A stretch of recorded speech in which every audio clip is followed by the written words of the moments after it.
Our second scripture reading this morning comes from the Old Testament book of Ecclesiastes, from the first chapter, the first 11 verses, and then chapter 3, verses 1 through 8. The words of the teacher, the son of David, king in Jerusalem. Vanity of vanities, says the teacher, vanity of vanities, all is vanity. What do people gain from all the toil at which they toil under the sun? A generation goes and a generation comes, but the earth remains forever. The sun rises and the sun goes down and hurries to the place where it rises. The wind blows to the south and goes around to the north. Round and round goes the wind, and on its circuits the wind returns. All streams run to the sea, but the sea is not full. To the place where the streams flow, there they continue to flow. All things are wearisome, more than one can express. The eye is not satisfied with seeing, or the ear filled with hearing. What has been is what will be, and what has been done is what will be done. There is nothing new under the sun. Is there a thing of which it is said, "See, this is new"? It has already been in the ages before us. The people of long ago are not remembered, nor will there be any remembrance of people yet to come by those who come after them. For everything there is a season, and a time for every matter under heaven, a time to be born and a time to die, a time to plant and a time to pluck up what is planted, a time to kill and a time to heal, a time to break down and a time to build up, a time to weep and a time to laugh, a time to mourn and a time to dance, a time to throw away stones and a time to gather stones together, a time to embrace and a time to refrain from embracing, a time to seek and a time to lose, a time to keep and a time to throw away, a time to tear and a time to sow, a time to keep silence and a time to speak, a time to love and a time to hate, a time for war and a time for peace. This is the word of the Lord. Thanks be to God. During the month of August, we are spending a few Sundays with wisdom texts and poetry in the Hebrew Bible. Last week, we considered Proverbs. Today is Ecclesiastes. And next week, we will hear from the Song of Songs. Traditionally, all of these books are believed to have been written by King Solomon. And the early rabbinic interpreters like to say that Solomon wrote Song of Songs in his amorous youth, Proverbs in seasoned middle age, and Ecclesiastes in disillusioned old age. But I can't help but wonder if those rabbis might have reconsidered this saying if they knew about the U-curve. The U-curve is a graph of happiness or life satisfaction versus age, and it's been scientifically verified again and again in study after study. What we usually refer to here as a midlife crisis is the most difficult part of a transition that most human beings in nearly every culture of every race and socioeconomic status go through. The transition from the hope and optimism of youth to the wisdom and gratitude of old age. Few people get from one to the other without going through a period of time which typically starts in one's 40s and lasts for 5 to 10 years of deep and persistent questioning and satisfaction. But once people get through this time, something remarkable happens. They get happy again. And it's a happiness that does not come from achievement or wealth or success.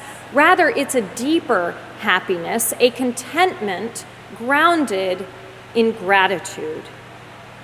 The writer Donald Ritchie describes it this way: midlife crisis begins somewhere in your 40s when you look at your life and think, is this all?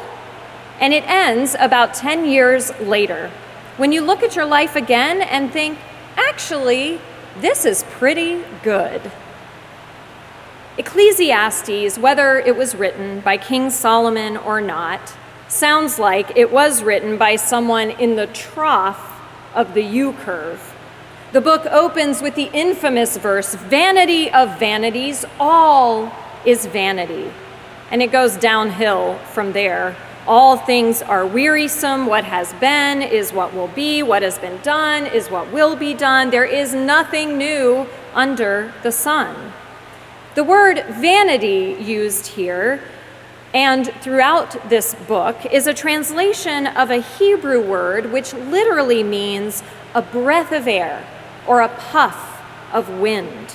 In other words, the author is saying that everything in life is emptiness, meaningless, nothingness. For the last couple of weeks, I have been haunted by the book Station 11 by Emily St. John Mandel. The book begins on the night before a global flu pandemic hits. In a matter of days, the entire world is decimated by this highly contagious and deadly flu. If you contract this virus, you start feeling sick in the morning, and by late afternoon, you are dead.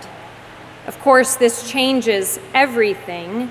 The small number of people who survive the pandemic quickly encounter a world bereft not just of people, but of all the trappings of modern life. Within just a few months and then years, there are no more working cell phones, tablets, or computers. There is no more car or airplane travel. There is no more electricity or running water. Mandel says that she conceived the idea for this book after she started thinking about the incredible ease of modern life. The fact that we can push a series of buttons into a handheld device and talk, and in many cases even see, a person living halfway around the world. We can get into a machine that allows us to fly over oceans or vast swaths of land, covering thousands of miles in just a matter of hours. We can flip a switch, and in an instant, a room is filled with light. We can turn a knob or pull a lever, and clean water comes flowing out of our faucets. Mandel says that this book turned out to be a love letter to the modern world. But before she knew it, it became a novel in a genre that is increasingly popular, the post-apocalyptic story. There are dozens of novels and movies and television series in this genre right now, and Mandel has some theories as to why this has become so popular.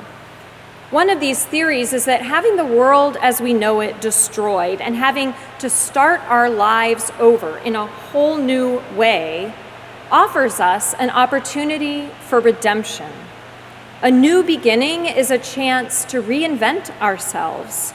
If the world as we know it now comes to an end and we are left to our own devices for survival, and I'm not talking about the electronic devices, but our moral and ethical and physical devices, wouldn't we all like to imagine that we would be braver and more honorable than we have been in our lives thus far? Imagining a world beyond the one so familiar to us now offers us the chance to explore what really matters to us. And this is exactly the question that the writer of Ecclesiastes is struggling to answer.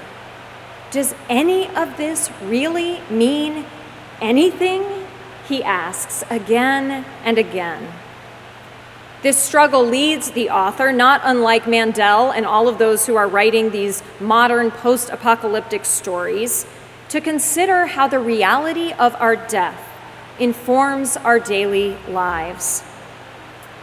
The second portion of Ecclesiastes we heard, "For everything there is a season and a time for every matter under heaven," is perhaps the best known passage from Ecclesiastes. It is often read at funerals, and for good reason.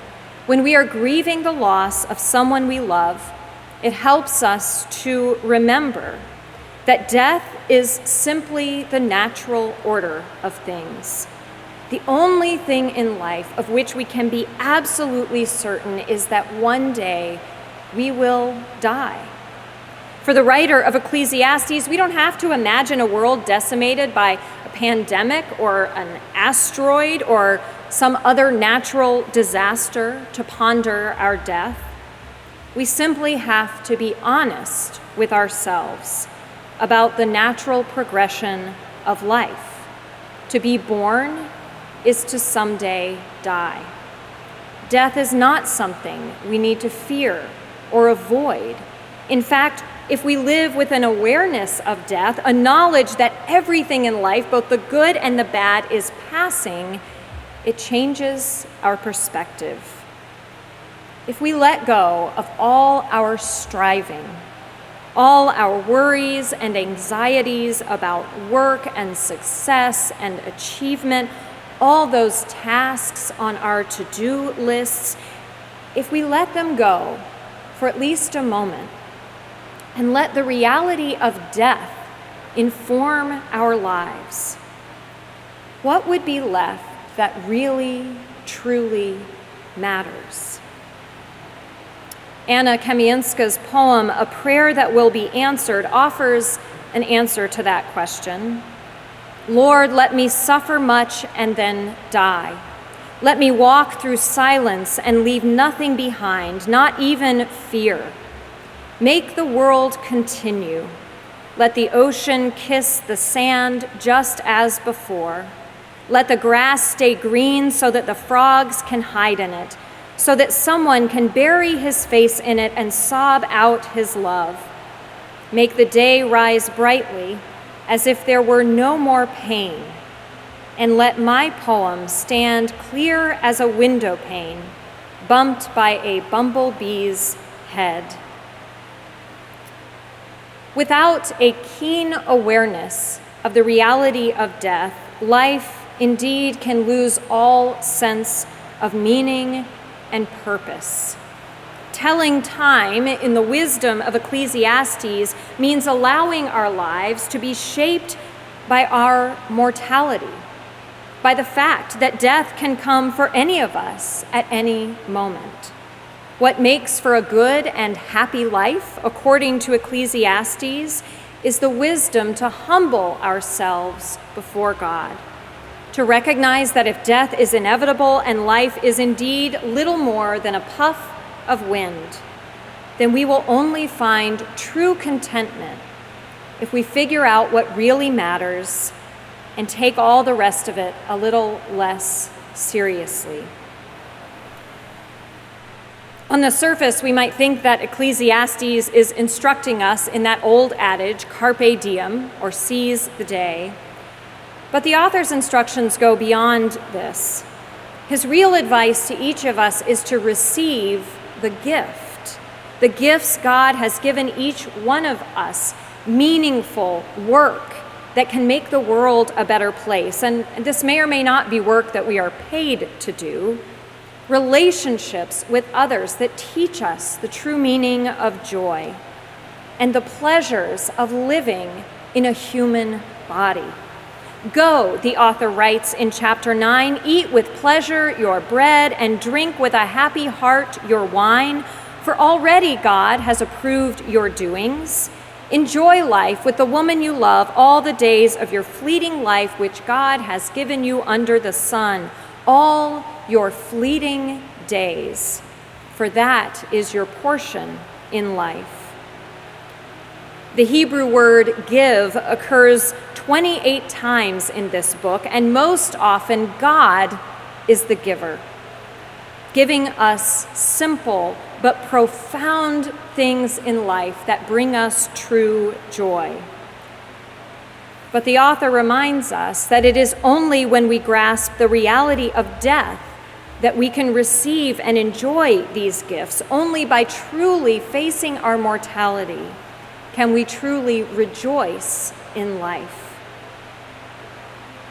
There is a time for everything, for birth and death, weeping and laughing, mourning and dancing.